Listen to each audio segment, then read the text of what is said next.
আমি বন্দী জীবনে দুইটা বিষয় নিয়ে খুব চিন্তা করেছি। এক, ইসলাম বিজয়ের ধর্ম, অথচ গোটা পৃথিবীতে আজকে মুসলমান পরাজিত।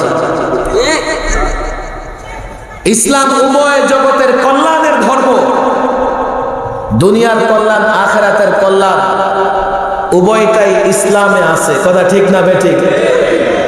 কিন্তু আমার ব্যথার জায়গায় যুবকরা আমি এটা বুঝাইতে পারি নাই, ব্যবসায়ীকে বুঝাইতে পারি নাই, রাজনীতিককে বুঝাইতে পারি নাই।